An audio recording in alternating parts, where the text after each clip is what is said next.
Hello friends, welcome to study Funda. आज हम बात करेंगे 2017 CAPF assistant commandant exam. This exam is conducted by UPSC, union public service commission. Every year this exam is conducted once. Okay. CAPF stands for Central Armed Police Forces. AC stands for Assistant Commandant, as you can see here. Okay. दोस्तों, हम इस video में हम पूरा बिल्कुल detail में जानेंगे इस एग्ज़ाम के बारे में। ये इस वीडियो सीरीज़ का पहला लेक्चर है और मैं आपसे उम्मीद करता हूँ कि आने वाली वीडियोज़ को मैं जल्दी अपलोड कर दूँगा और आप प्लीज़ इन सबको देख लीजिए। तो एग्ज़ाम के बारे में बात करते हैं। यह एग्ज़ाम क्या होता है, ठीक है। Central armed police forces, simple police, state police और जो इंडियन आर्मी, ओके, इन तीनों में एक पोस्ट होती है। जैसे इंडियन आर्मी में कैप्टन होता है, ये देखिए इंडियन आर्मी में कैप्टन होता है। स्टेट में डिप्टी सुपरिटेंडेंट ऑफ पुलिस या फिर assistant commissioner of police, okay. तो ऐसे ही CAPF में क्या होता है, असिस्टेंट कमांडेंट नाम की एक पोस्ट होती है, ठीक है दोस्तों।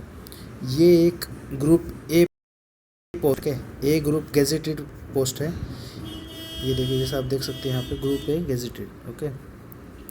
तो पहले हमें आगे डिटेल में जाने से पहले हमें ये पता होना चाहिए इस पोस्ट के बारे में, ये होती क्या है, ठीक है दोस्तों।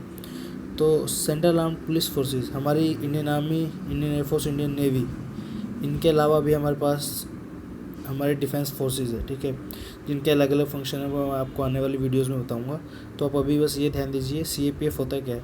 सेंट्रल आर्म्ड पुलिस फोर्सेस ये स्टेट पुलिस फोर्सेस की तरह ही होती हैं, बट ये सेंट्रल लेवल पे होती है, ठीक है। हमारे पास 7 अलग अलग तरह की सेंट्रल आर्म्ड पुलिस फोर्सेस है।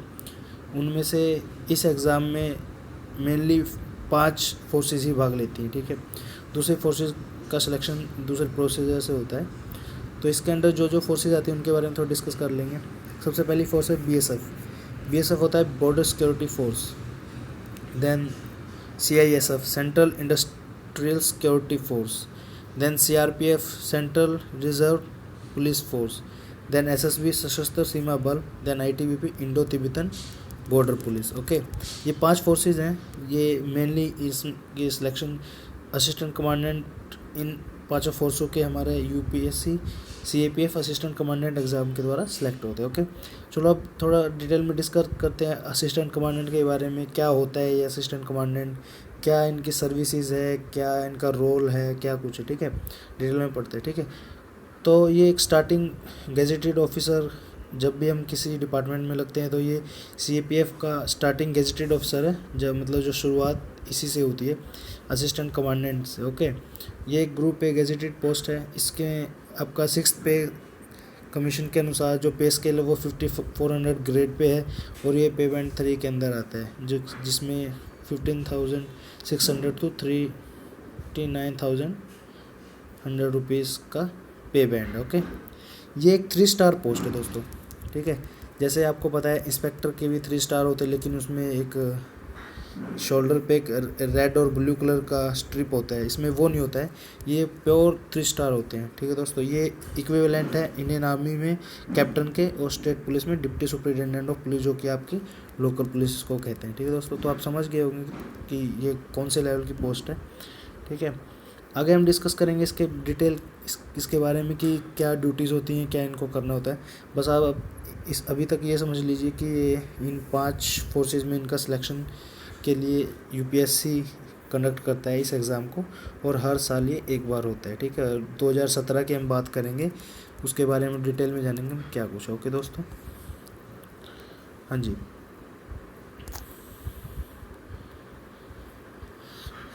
असिस्टेंट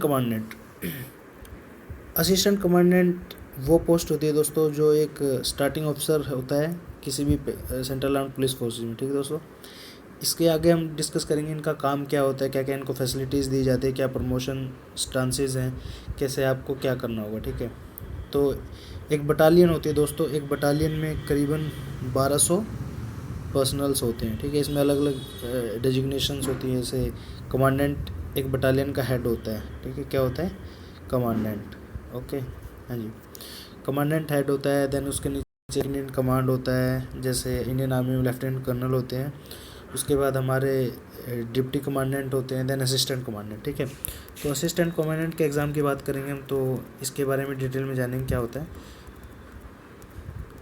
हाँ जी, असिस्टेंट कमांडेंट वो पोस्ट होती है, इसमें आप एक कंपनी के कमांडर होते हो, head of the company. Okay, इस कंपनी में क्या होता है, 100 से लेके 150 तक आपके नीचे बंदे मिलेंगे, मतलब आपको, जिनको आपको गाइड करना है या आपको उनकी देखभाल करनी है। You are the godfather of those 100 to 150 persons in that company. Okay, आपको एक स्पेशली आपको एक ऑफिस दिया जाएगा, उसमें आपको डेली जाना है। ओके, ये सब है मतलब। ठीक है, और ये फ़ौज की नौकरी है, मतलब पैरामिलिट्री है, forces of India, pure army की जॉब नहीं है। उसके बाद हम जानेंगे कि जब आप सिलेक्ट हो जाते हो तो आपको फैसिलिटीज़ क्या क्या प्रोवाइड की जाएगी। ओके, तो डिसेंट सैलरी, सबसे पहला हम सैलरी की ही बात करेंगे। जब आपका सिलेक्शन इसमें हो जाएगा तो आपको around 65 to 70,000 according to the 7th pay commission आपको स्टार्टिंग सैलरी मिलेगा। ठीक है, उसके बाद बिग हाउस, एक अच्छा घर होता है असिस्टेंट कमांडेंट का, ऑफिसर लेवल की पोस्ट है। काफ़ी मैंने तो देखा है, मेरे फादर बीएसएफ में है, वो असिस्टेंट कमांडेंट तो नहीं है पर जेसीओ है मतलब, बट मुझे पता है कि कैसे क्या फैसिलिटीज़ प्रोवाइड की जाती है ऑफिसर्स को। ओके, देन ऑफिसर्स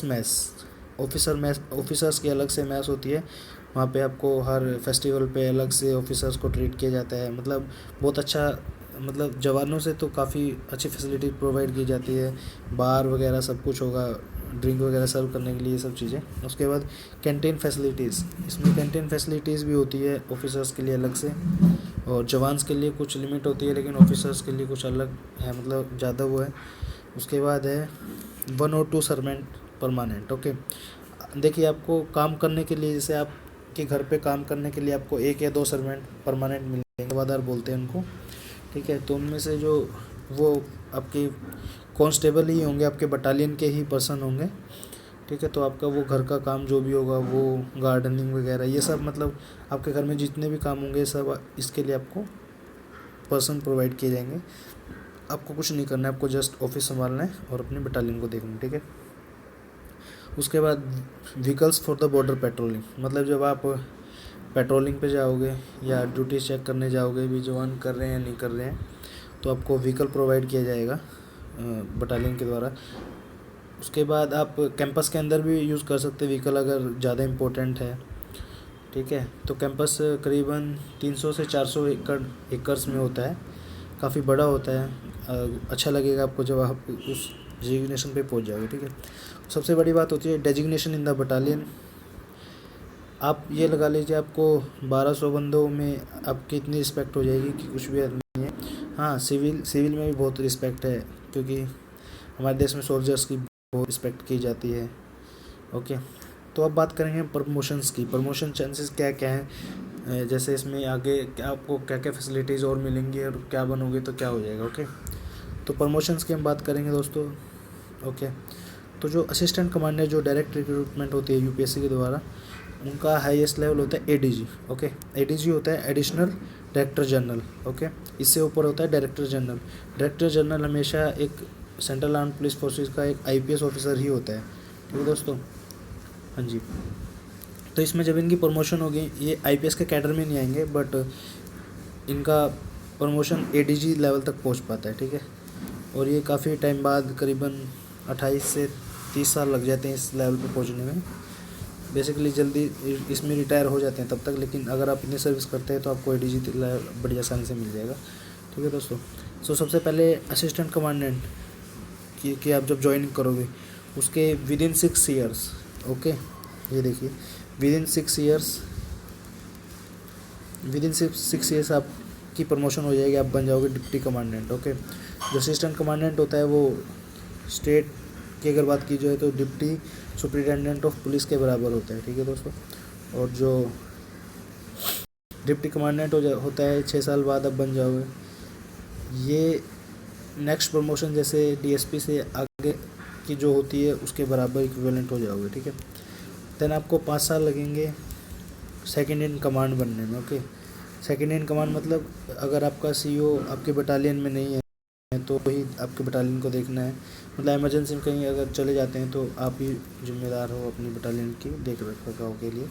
तो यहाँ तक पहुँचने के लिए आपको टोटल 11 साल लगेंगे second in command and then finally commandant. Okay, जो ये पोस्ट होती है बहुत ही इंपॉर्टेंट पोस्ट होती है, क्योंकि इसमें आप एक बटालियन के हेड बना दिए जाते हो। ठीक है, आपको बटालियन को पूरा देखना है, उसके अंदर जो भी काम होगा, जो भी पेट्रोलिंग होगी, जो भी कुछ होगा, आप रिस्पॉन्सिबल हो उस चीज़ के लिए। तो इसमें आप इसके हेड होते हो। ठीक है, तो इस यहाँ तक पहुँचने के लिए आपको लगते हैं 16 से 18 साल। ठीक है, ये एक एसपी के बराबर का रैंक है। ठीक है दोस्तों, एसपी या एसएसपी के रैंक बराबर का रैंक है।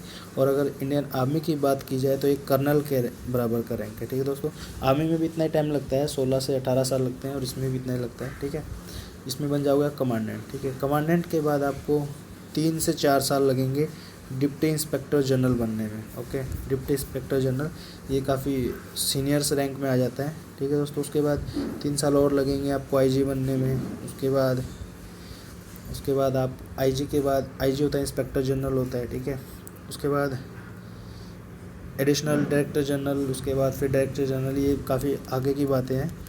तो मैं चाहूँगा कि आप इस वीडियो को ध्यान से देख लीजिए, आपको समझ आ जाएगा आपको करना क्या है। ठीक है, अगली वीडियोस में हम बात करेंगे कि जॉब ड्यूटीज़ क्या क्या होंगी, उसके बाद बुक लिस्ट क्या क्या है, तैयारी कैसे की जाए, सब कुछ आपको बताया जाएगा। अगर आपको ये वीडियो अच्छी लगी हो तो प्लीज़ लाइक कीजिए, सब्सक्राइब कीजिए हमारे चैनल पे, और ज़्यादा से ज़्यादा शेयर कीजिए। ठीक है दोस्तों, और आपके सुझाव, अगर आपको कुछ और इस चीज़ के बारे में जानना है या आपको पता है तो प्लीज़ कमेंट बॉक्स में लिखिए।